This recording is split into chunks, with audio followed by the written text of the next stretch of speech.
Bom dia especial a todos vocês, sejam todos bem-vindos. Professor César Roberto, seu professor de História do canal Educação. Estamos transmitindo diretamente do Estúdio 1 para toda a galáxia mais uma aula sobre História. E hoje nós estamos na sequência, esta é a segunda aula, falando sobre a formação dos Estados Nacionais. Tá legal? E também, lógico, a sociedade sem Estado. Na aula anterior, nós tratamos sobre o surgimento desses Estados Nacionais, né?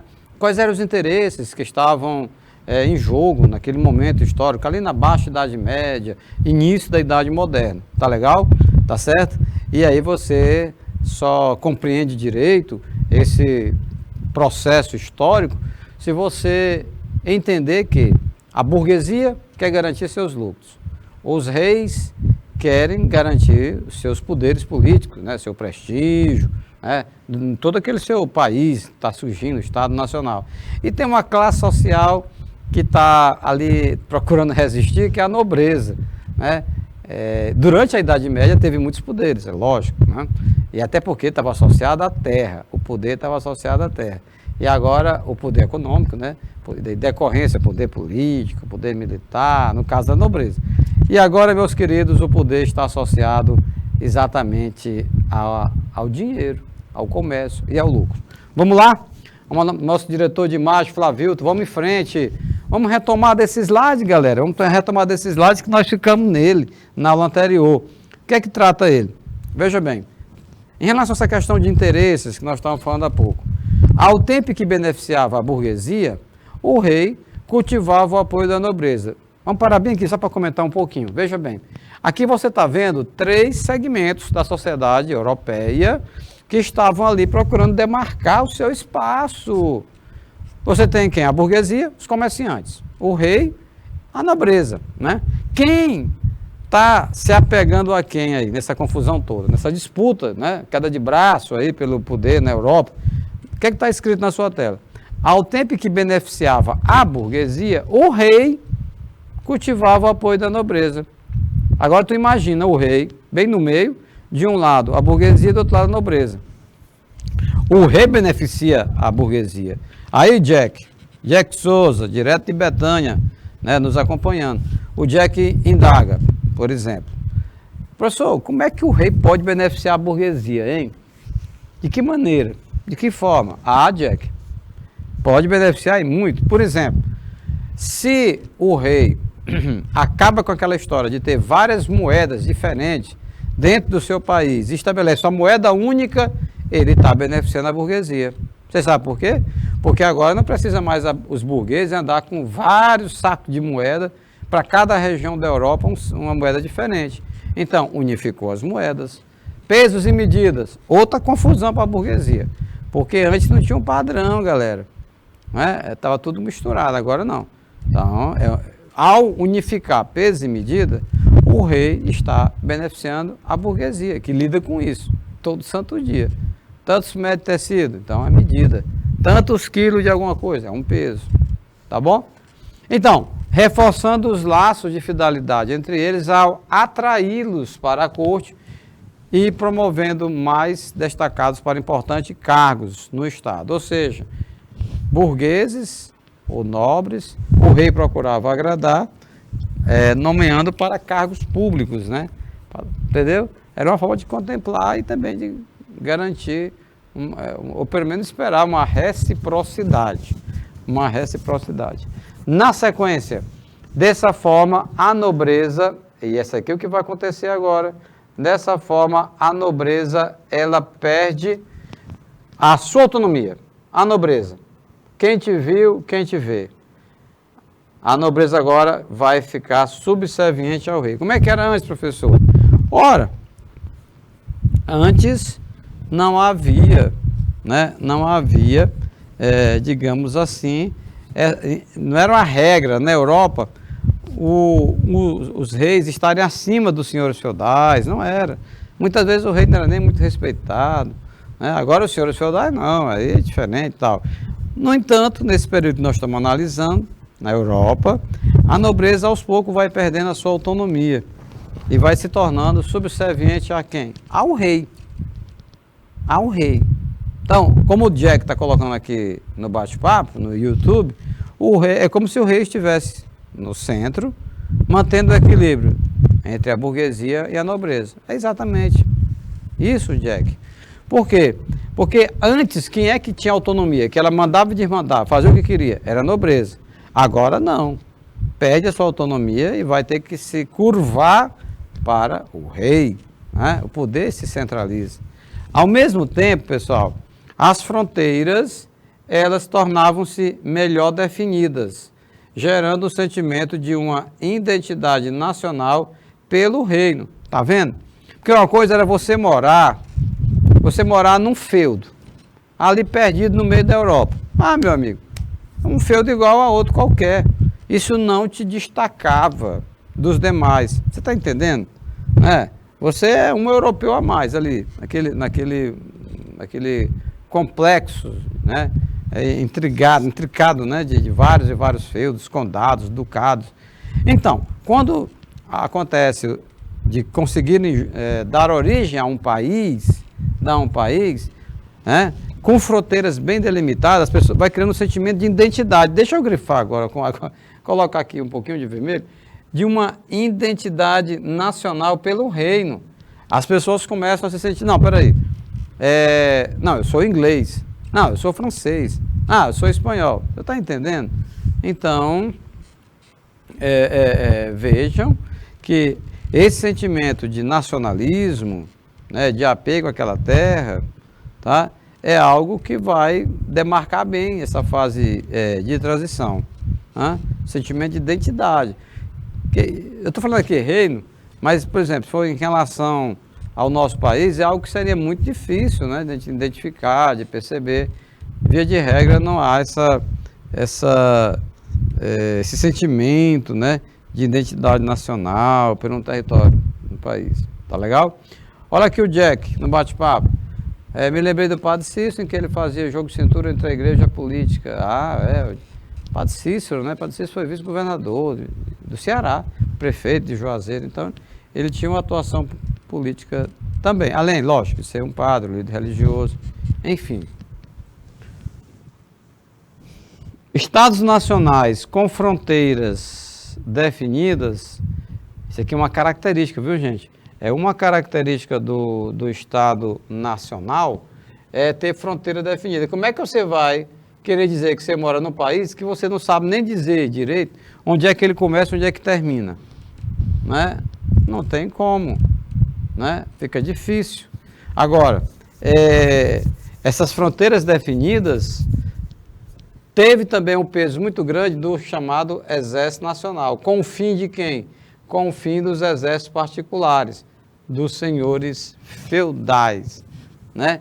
Então você vai ter o quê? Alguns senhores feudais, os caras tinham grana, né? Então eles montavam o exército pessoal dele mesmo, né?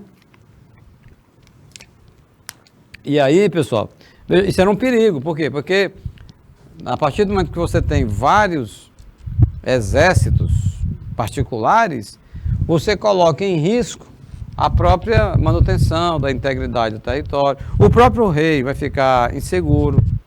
O que é que vai acontecer? Esses exércitos nacionais, eles vão perder, né, a sua autorização para existir, porque surgiu o exército nacional.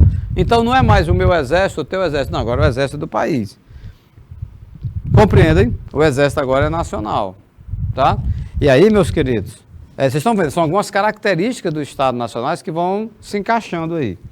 As monarquias nacionais, elas visavam a unificação dos padrões monetários e também do sistema de cobrança dos impostos. Aqui nós já até comentamos, né? Nós já comentamos, por isso vamos avançar. Que essa unificação, monarquia nacional, tem a ver com novos padrões, unificar os diferentes padrões monetários, tá bom? Esse aumento do poder ao monarca foi obtido pelo apoio de parte da nobreza e dos burgueses, parte das nobrezas e dos burgueses. A nova classe social que enriquecia com o desenvolvimento do comércio. Então, diante desses três atores, Recapitulando, o rei, a burguesia e a nobreza. O rei vai se organizar de tal maneira, não é, que ele vai ampliar seu poder, como está na tela, vai aumentar o poder do monarca. Agora, como é que esse poder aumenta? Observe, aumenta com apoio de parte da nobreza. É bem verdade que uma parte significativa da nobreza também vai se envolver com esse movimento, mas outra não. Então, para uma parte da nobreza e dos próprios burgueses, a nova classe social que enriquecia com o desenvolvimento do comércio. Quem é que se desenvolve com o enriquecimento do comércio? É exatamente a burguesia. Não é? É exatamente a burguesia. Por quê? Porque eles são comerciantes. Você não vai querer achar que são os nobres, a nobreza. Não. Ah, meu amigo, minha amiga, um nobre para ir para uma feira, vender produtos, tipo um camelô, gritando, é 50, é 10, é 15, acho que é mais de... Não. Então, eles entendiam que isso era inconveniente, né? Então, os burgueses, eles se voltam totalmente, né, para a atividade do comércio. Certo? Eu estou colocando aqui esse termo burgueses, mas vocês estão entendendo que tem uma série de variações aí. Tá legal? Beleza. Então, vamos lá. Em Portugal, agora sim, um caso mais específico, né? Porque até então, nós estávamos falando em estados nacionais em termos genéricos, mas vamos falar agora em termos mais específicos, como, por exemplo, Portugal. Em Portugal, teve início no século XII, com a dinastia de Borgonha, ou Afonsina, sendo mais tarde consolidada pela dinastia de Aves. Na Espanha, ocorreu a maior parte da união dos reinos de Aragão e Castela, e seu apogeu aconteceu durante o reinado dos Habsburgo. Então, meus queridos, aqui nós estamos diante de dois casos concretos. Quais são os dois casos concretos? Nós estamos diante, em relação a Portugal, que teve início no século XII, cara, estão lembrados? Na aula anterior teve lá um dos slides, né, que falava o seguinte, que falava que o século XIX foi onde surgiram os estados nacionais. Não, 19 não, 19 houve uma intensificação. Mas pelo que vocês estão observando aqui, pessoal, é século, tirar ali o marcador de cima do século. Em Portugal foi no século XII. E o século XII, galera, é exatamente, né, o século em que se encerra, né, aquela fragmentação política de Portugal. E aqui você está vendo dois exemplos, Portugal e Espanha. Portugal, quem foi que levou a melhor? A dinastia de Borgonha, ou Afonsina, sendo mais tarde consolidada pela dinastia de Aves, né, ou Avis. E na Espanha, como é que foi? Na Espanha ocorreu a partir da união dos reinos de Aragão e Castela, e seu apogeu aconteceu durante o reinado dos Habsburgo. Tá? Então, como é que se deu cada um? Vamos comentar daqui a pouco. E veja você que, no caso da Espanha, para poder surgir, na sequência, surgir o país, tal qual nós conhecemos hoje, então na Espanha aconteceu a união de dois reinos, o reino de Aragão e Castela, e seu apogeu aconteceu durante os reinados de Habsburgo. Olha aqui o Jack, o que ocorreu na Espanha foi a formação do seu Estado Nacional. Sim, Jack, na Espanha, em Portugal, desses países, essa a temática da aula de hoje, né? Sobre Estados nacionais. Ok? Portugal e Espanha começaram o processo de formação dos Estados nacionais após a expulsão dos mouros.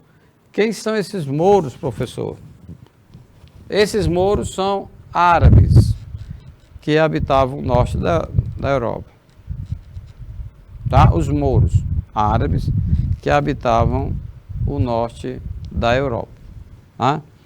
Ok, o Jack, o que ocorreu na Espanha foi a formação dos seus estados nacionais. Jack, no caso da Espanha, vamos trabalhar até com mais detalhes lá na frente, se o senhor puder aguardar um pouco, para poder quebrar assim um pouco o raciocínio. Tá, legal, tá certo, deu retorno aqui já. Bom, gente, então, olha, os portugueses já tinham expulsado os mouros já fazia algum tempo, né, do país deles. Enquanto isso, no reino da Espanha, os mouros ainda resistiam bravamente. Tá? Somente em 1492, o que ocorre? Ocorre a expulsão dos últimos mouros que habitavam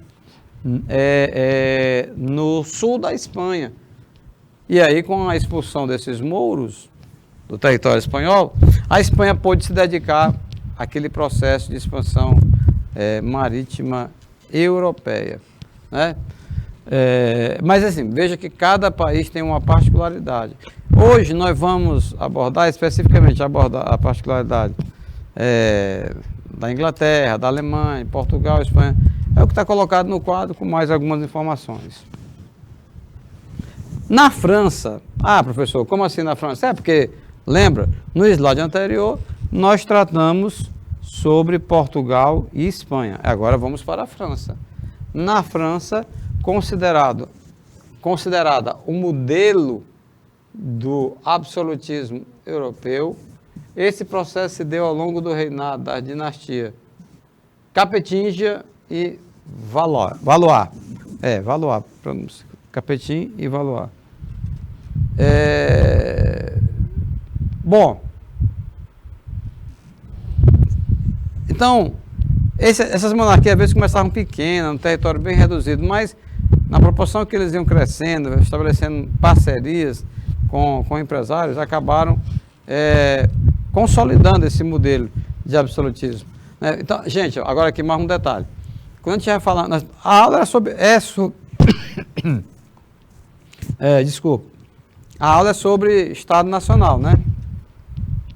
Mas, assim, uma forma como esse Estado Nacional se manifestou foi através do absolutismo monárquico. Em outras palavras, é como se um Estado Nacional ficasse sob o controle de um rei, totalmente. Tá bom? Totalmente. A dinastia Bourbon consolidará os monarcas absolutistas na França. A dinastia Bourbon, né? Observe que é um território muito pequeno, território europeu, mas assim, muito efervescente, não é verdade? Muitos acontecimentos que acabaram repercutindo durante muito tempo, tá? Durante muito tempo. Então tá aí, vamos aprender isso. No caso da França,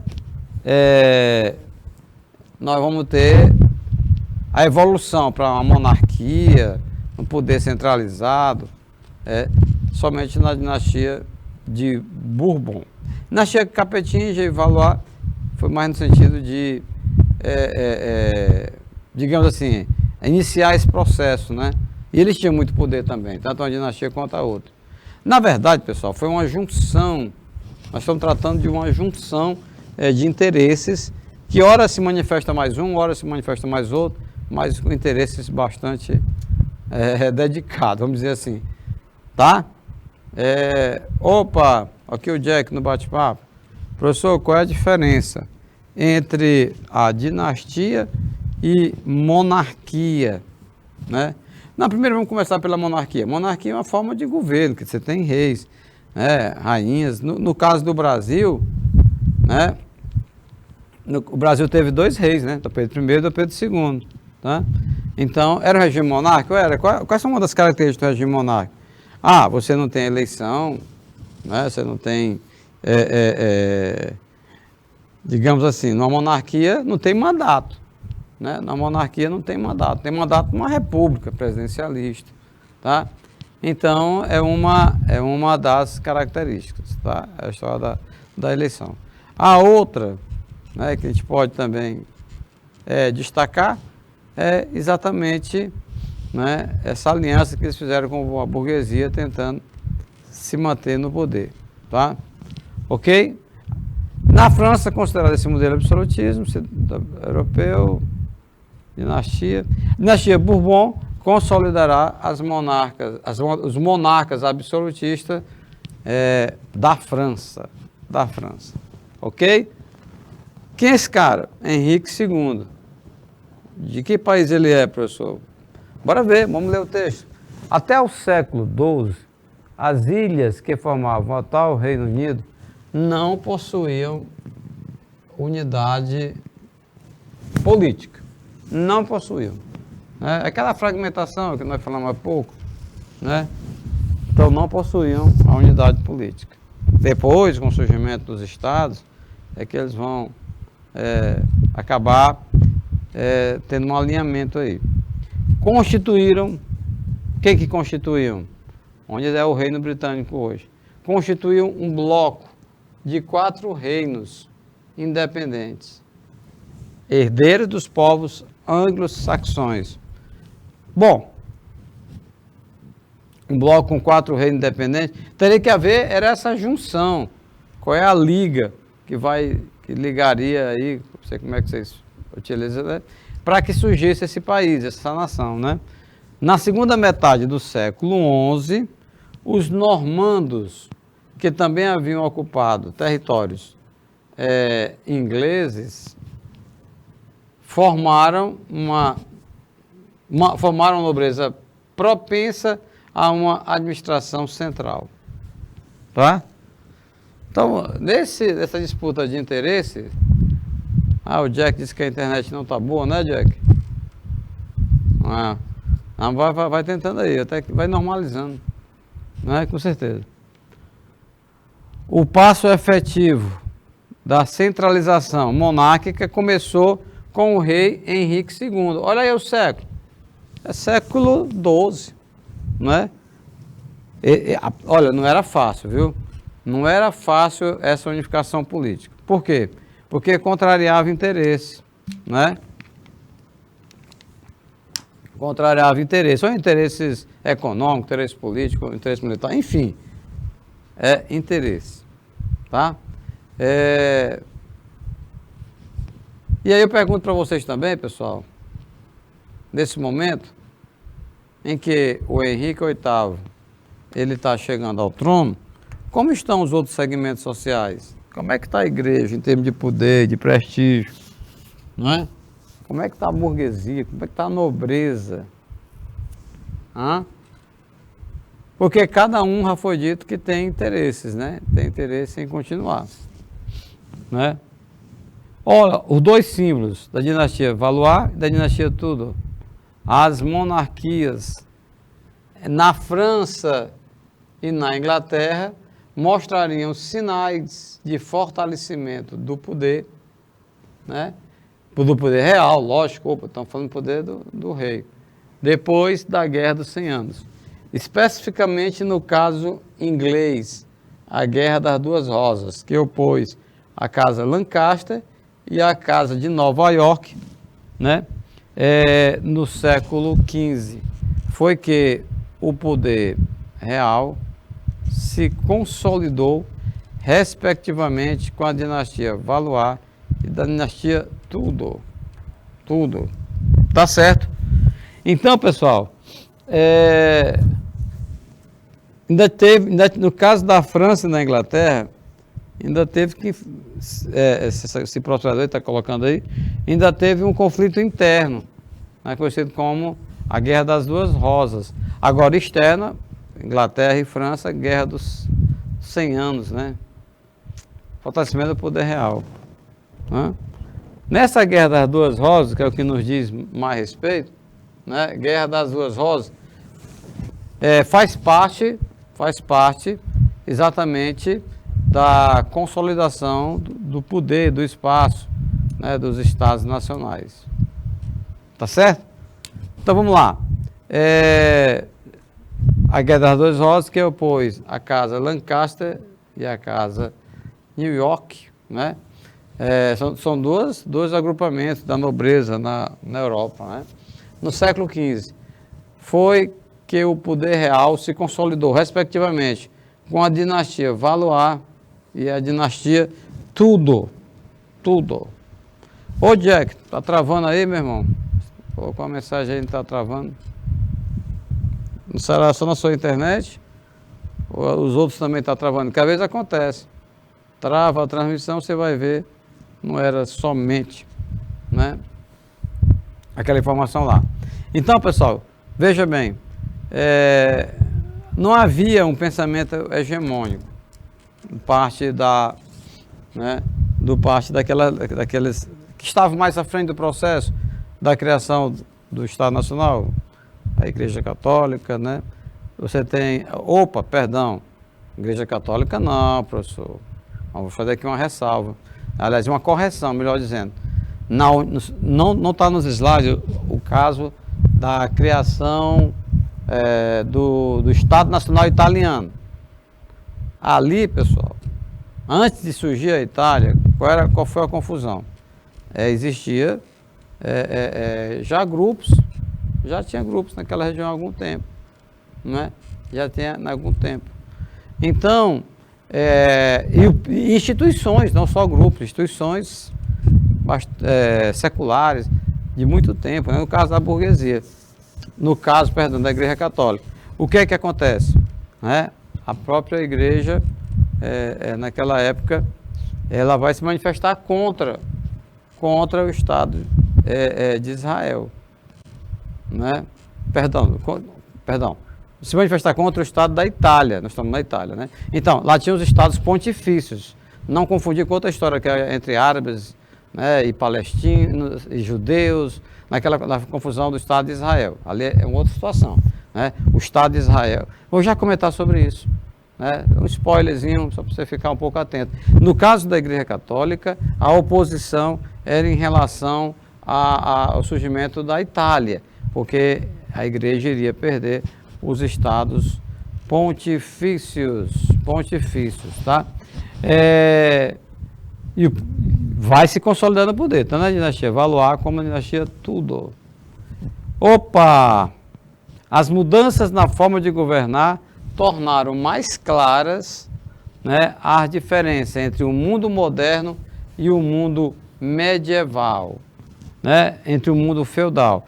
Por que isso? Olha, veja vocês, eu falei há pouco, falei no início da aula, né, vamos até repetir agora, que o surgimento dos estados nacionais, o surgimento dos países, vão acontecer nessa fase de transição, né, da Idade Média para a Idade Moderna, não é? E aí é claro que tem que haver mudança, né, na forma de governar.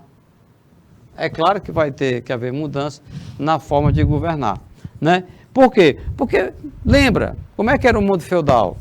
O mundo feudal é aquela coisinha acanhada, dos feudos, um feudozinho aqui, um feudozinho acolá, né? Ele é muito fechado, viviam temerosos, né, de serem atacados e tal.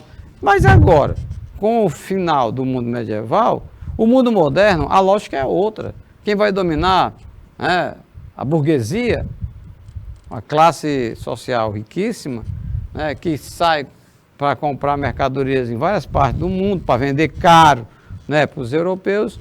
Então é lógico que vai exigir uma nova mudança, né, também na forma de direcionar um país, de governar, né? Os europeus não podiam entrar na Idade Moderna, né, ainda, digamos assim, com resquícios do mundo medieval. Os principais aspectos que caracterizam as monarquias nacionais estão, vamos lá, burocracia administrativa. Professor César, o que é isso? Burocracia administrativa é todo aquele aparato de registro, né, de documentação, né, que é necessário em qualquer país, né? Mas veja bem, no caso, né, do surgimento das monarquias nacionais, vão ter pessoas encarregadas disso.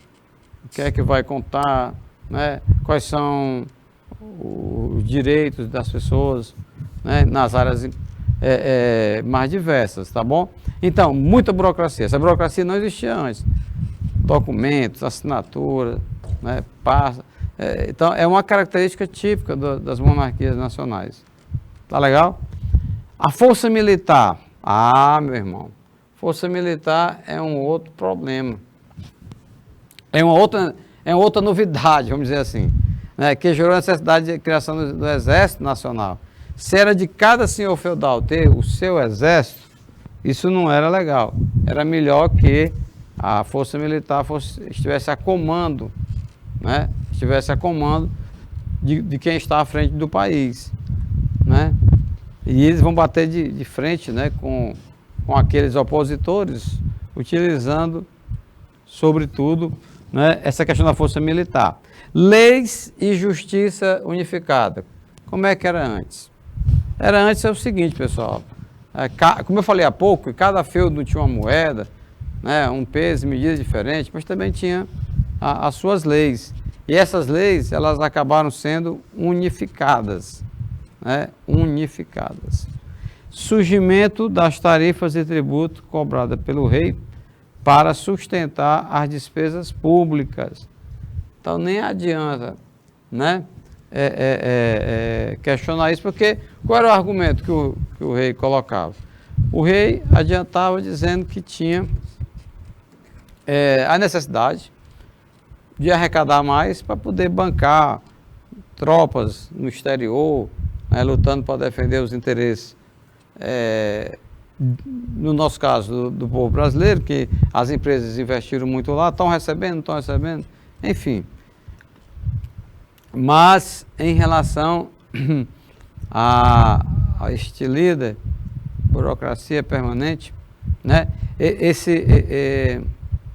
essas características que vocês estão vendo na sua tela, recapitulando: burocracia administrativa, força militar, leis de justiça unificada e tarifa e tributo, são características que você vai observar em todos aqueles países que vão surgindo.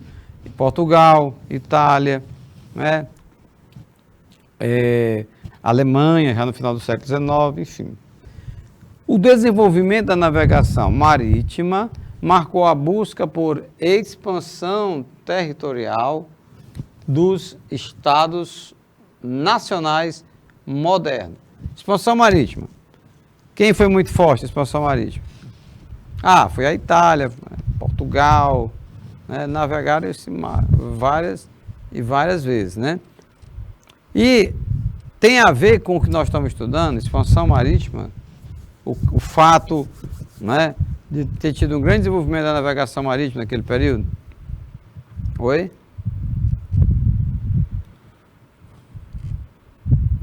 Por quê, meus queridos? Na proporção que esses territórios eles iam se expandindo, mas é lógico que vai aumentar o poder, o prestígio também, né, dos respectivos reis, porque uma das primeiras medidas que o rei determinava logo ao chegar numa terra dessa era fincar um bloco de pedra, 4 faces, onde, né, tinha ali a demarcação. Esse território pertence ao reino de Portugal, esse território pertence ao reino, né, da Espanha, tá bom?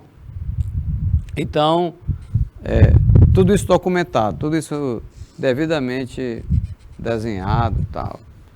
Os reis almejavam conquistar riquezas no além-mar, obtendo novos mercados e expandindo o comércio. Ok? Então, assim, ao longo dessas 2 aulas, vocês estão observando. O rei quer aumentar os poderes que ele tem, isso é normal. A burguesia quer lucrar mais. Vai surgir, nessas caravelas, você está vendo aí na sua tela, nessas caravelas vão surgir mais outros interesses, como, por exemplo, os padres. Os padres jesuítas, o que querem? Querem catequizar, querem converter, né? E isso, então, vão ser tipo os parceiros aí do rei. O rei já convidava: olha, dia tal, nós estamos de saída para lugar tal. Então, havia o quê? Havia uma mobilização. Se ele faz dessa forma, é porque ele consegue se mobilizar, né? Ele consegue se planejar. O rei era o grande protagonista, era quem articulava com burgueses, com artistas, com comerciantes, né, para poderem conquistar novos mercados e assim expandindo o comércio. A busca por metais preciosos e o interesse na propagação da fé cristã também impulsionaram a descoberta de novos territórios. Né? Ok, na sequência, o Estado Nacional Moderno Português. Veja bem, não estava falando aí do Estado Nacional Contemporâneo Português, não. É o Estado Moderno, então vai lá para o final da Idade Média e início da Idade Moderna. O Estado, para o texto, né? O Estado Nacional retratou claramente isso na colonização da América Portuguesa no século XVIII. O que é que ele quer dizer como do século XVII, né? Qual é a relação que tem entre a consolidação do Estado Nacional português, não é? Dos outros Estados nacionais contemporâneos dele, na mesma época? Qual era o objetivo deles? Qual que está colocado na sua tela? O objetivo dos portugueses foi concretizado na prática colonizadora em ocasião da ampliação, né, das suas fronteiras, a obtenção de novos comércios e o desenvolvimento de locais com metais preciosos e disseminação do catolicismo, né? Por quê? Porque tinha que fazer a conversão, pessoal. Naquela época, a Europa estava muito sacudida exatamente pelas as religiões dissidentes da Igreja Católica, chamada a Igreja Protestante, evangélica, e naquela época a Igreja perdia fiéis na Europa. Nesse contexto que missionários jesuítas vieram para o Brasil para, no caso do missionário, para praticar livremente a sua fé, para não ter esses problemas, né? Vamos à leitura. O Estado Nacional Português, moderno, né, retratou claramente isso na colonização da América no século XVI. Nessa imagem vocês estão vendo várias caravelas transportando muitas pessoas. Agora, cuidado, eles não, né? Essas caravelas, pessoal, interessante, elas não tinham como chegar até o litoral, porque senão encalhava. Vocês estão vendo aqui? Olha, o tamanho da embarcação dessa. Não dava para chegar na praia. Então, ele tinha que ficar alguns nós atrás, porque ele media em nós. A população, na época, se media assim, nós náuticos, né? Mas aí, vocês estão vendo o quê? Vocês estão vendo um cuidado dele em relatar algo que ele viu, né? A expedição, no caso dos portugueses, tinha o Pero Vaz de Caminha, que era o escrivão oficial, que tinha a missão de relatar tudo, tá? No texto, o objetivo dos portugueses, qual era? Foi concretizado, né, na prática colonizadora que ocasionou a ampliação das suas fronteiras, a obtenção, lógico que aumenta as fronteiras, né, porque vai ter colônia no Brasil, colônia na África, colônia na Ásia, né? Então vai ampliar em muitas fronteiras. Vai conquistar novos mercados consumidores, com certeza. Qual era o objetivo dos portugueses? Não só estou falando aqui de portugueses, porque nós estamos tratando especificamente deles, mas espanhóis, franceses, ingleses, todas essas nações europeias que tiveram colônias, né? Elas atuavam nesse script, nesse roteiro que está colocado aí. De que maneira? Buscando ampliar fronteiras,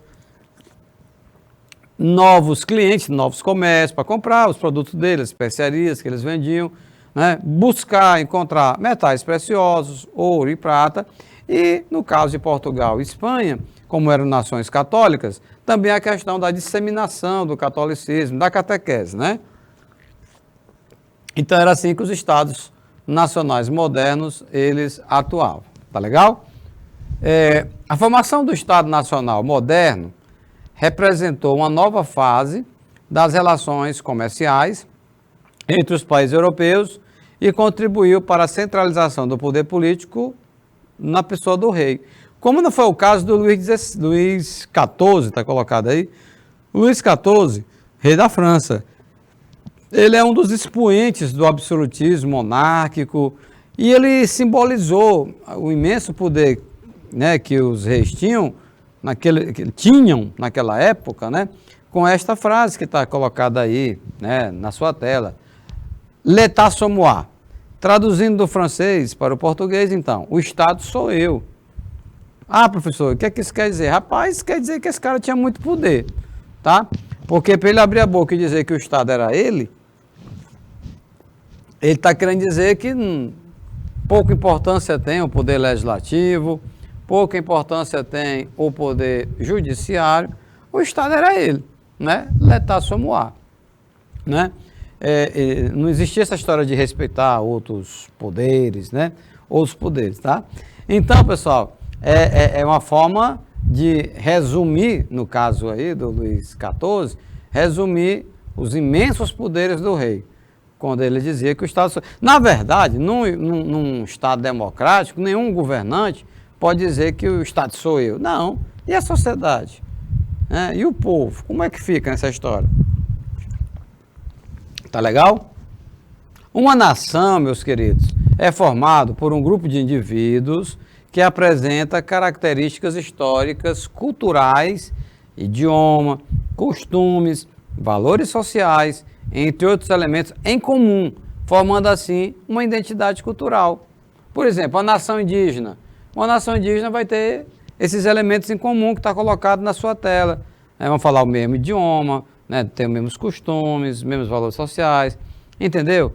A nação judaica, antes do surgimento do Estado de Israel, que não tinha um território, eles tinham essas características de nação, como vários países do mundo. Características de ter os mesmos antepassados em comum, mesmos costumes, valores, idioma, enfim. Só que as nações elas vão começando a exigir a necessidade de ter um território, né, de ter um país, né, um chão. É nesse contexto que surge a necessidade da formação de um Estado-nação próprio, onde será exercido o poder sobre o quê? Sobre um território delimitado e reconhecido pela comunidade internacional. Tá vendo? Então, observem, meus queridos, que há uma coisa até que praticamente natural, né? De que as nações, né, que povos que se entendem, que se reconhecem, né, com a mesma identidade cultural, eles têm um território, né, um chão, para chamar de seu, né? E aí, nesse contexto, nós vamos falar agora sobre algumas nações que não têm um território autônomo, não têm um país propriamente dito, né? Como, por exemplo, os curdos. Os curdos, eles são considerados a maior nação sem Estado do mundo, né? A população de origem curda soma mais de 26 milhões de pessoas. Epa, gente a balde, né? Muitas pessoas. Que estão distribuídas em territórios da Armênia, do Azerbaijão, do Irã, do Iraque, Síria e Turquia, que abriga mais de 14 milhões de curdos. E o que é que eles querem? Os curdos reivindicam a criação, né, de um Estado próprio entre o norte do Iraque, o oeste da Turquia e o noroeste do Irã, denominado de Kurdistão. Vocês estão vendo aí na foto, ele usando militares, né, curdos, né, aí ostentando a bandeira do Kurdistão, tá? Então, o que é que eles são? Eles são uma nação, né, sem um território, não tem um Estado, não tem os limites físicos, né, de fronteiras. Onde eles estão reivindicando está colocado na sua tela, né? O norte do Iraque, o oeste da Turquia e o noroeste do Irã. Além dos curdos, vamos ter os palestinos, isso aqui são até muito mais comentados, né? Uma nação formada por mais de 7 milhões de palestinos, né, reivindicam a criação do Estado palestino, além de reincorporação de terras ocupadas por Israel. Então esse conflito ele tem assim um início, né, sobre, ele tem assim uma relação com os desdobramentos da criação do Estado de Israel. Criado o Estado de Israel foi um grande passo em relação ao respeito aos judeus, que eram a nação, mas que não tinham um Estado, né?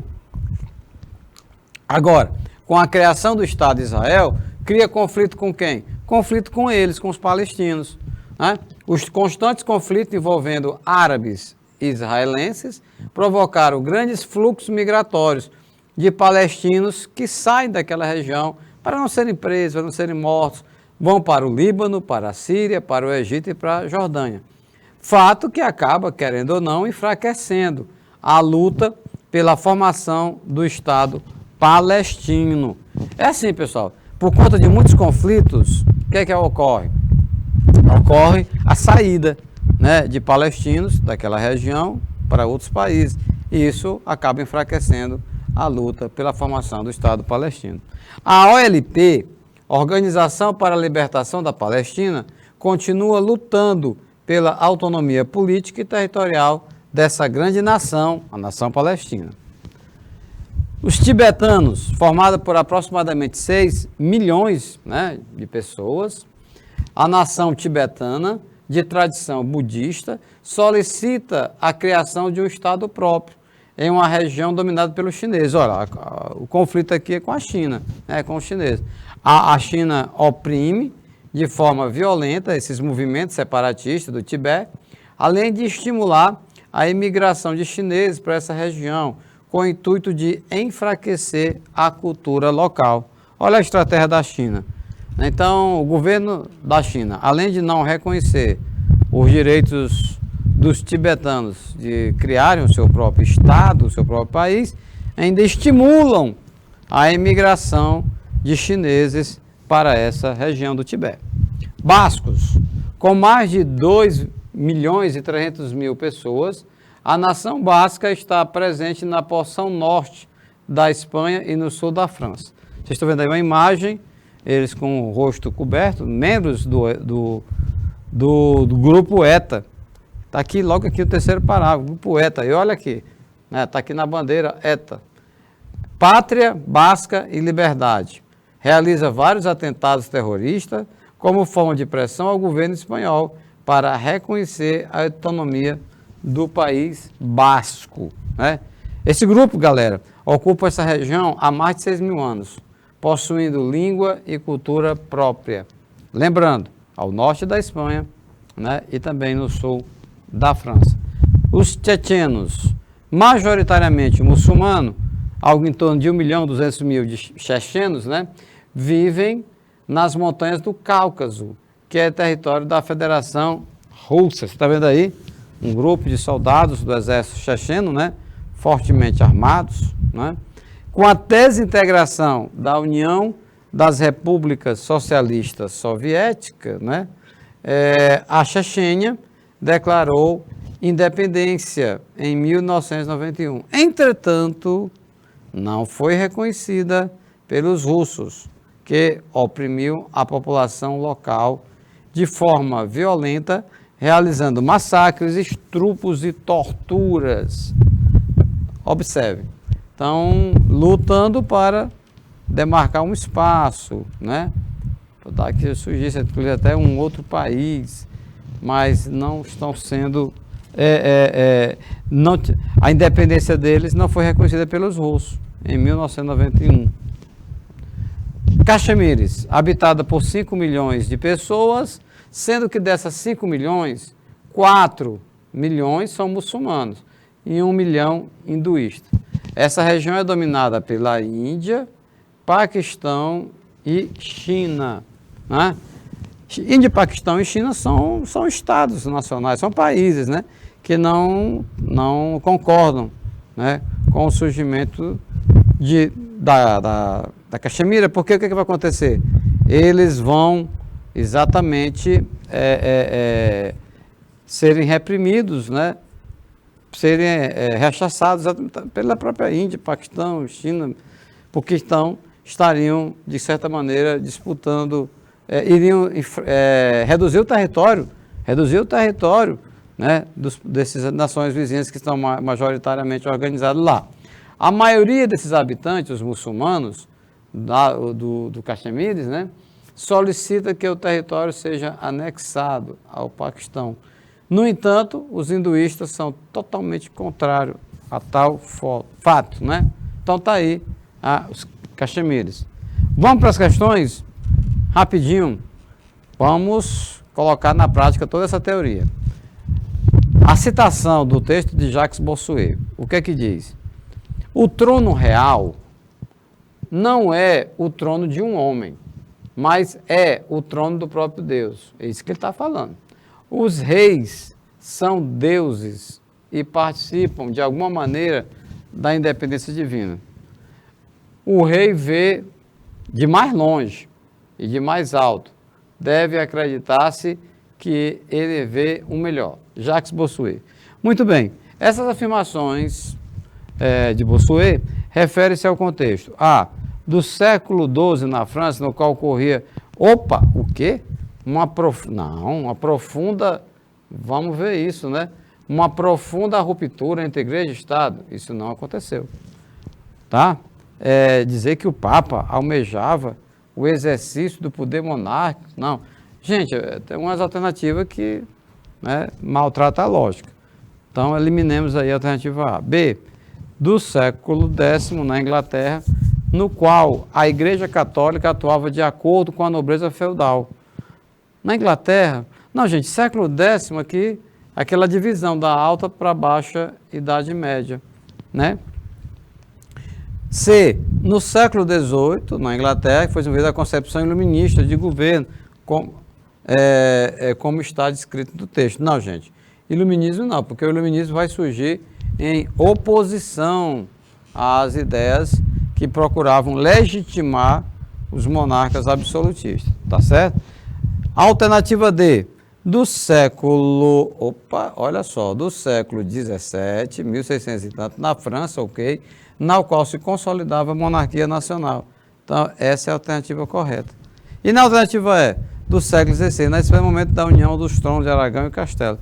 Olhe, aí é século XVI, mas a citação é do século XVII, tá bom? Ainda temos um tempinho rapidinho, vamos lá. Por volta do século XVI, associa-se, ou localizado no tempo, século XVI, 1500 e tanto, associa-se à formação da monarquia nacional europeia o quê? A demanda de protecionismo por parte da burguesia mercantil emergente e a circulação de um ideário político-administrativo, não é? A afirmação política da aristocracia feudal, diz a B, e a sustentação ideológica liberal para a centralização do Estado. C, as navegações e a conquista ultramarina, o desejo de implantação de uma economia mundial de livre mercado. D, o crescimento do contingente de mão de obra camponesa, né? E a presença da concepção burguesa da ditadura do proletariado. Eita, ditadura do proletariado. Tem algumas alternativas que a gente já pode até eliminar. Ditadura do proletariado? Não.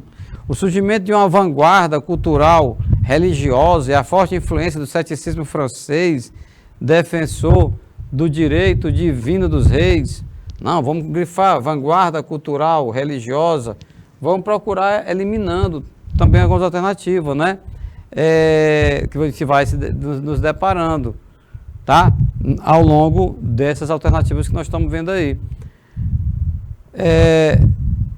Em relação a essas... Olha só como é interessante esse negócio, essa estratégia, né? De ir eliminando as alternativas, porque quando você inicia a correção de uma questão dessa, nós temos o quê? Nós temos 20% de probabilidade, né, de assinalarmos a alternativa correta, mesmo não sabendo de nada, não entendendo nada misturado com coisa nenhuma. Se tem 5 alternativas, então é lógico que nós temos 20% de probabilidade de acertarmos, né? Quando nós eliminamos uma alternativa, essa probabilidade ela aumenta, né, para 25%, e quando nós eliminamos 2, ficando só 3, aí nós temos uma dízima, né, periódica, aí vamos ter o quê? Se são 3 alternativas, a probabilidade vai para 33,3%, não é isso que acontece?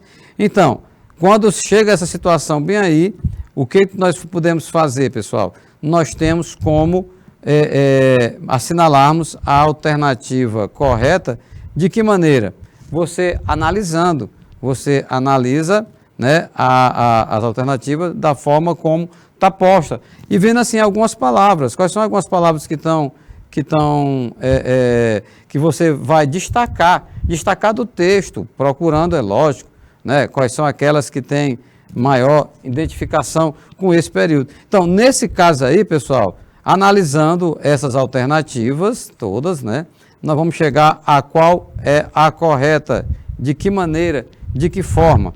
Olha, veja bem, a demanda do protecionismo por parte da burguesia mercantil. Então, essa é a alternativa correta, é a alternativa A. Muito bem, o Alencar Assênio marcou a alternativa correta. Protecionismo. A burguesia tem interesse nisso, né, no surgimento das monarquias nacionais. E também é o poder absolutista. Ok? Então, meus queridos, nós vamos encerrando por aqui mais uma aula de história, né? E hoje falando sobre os Estados Nacionais. Um forte abraço e até a próxima aula.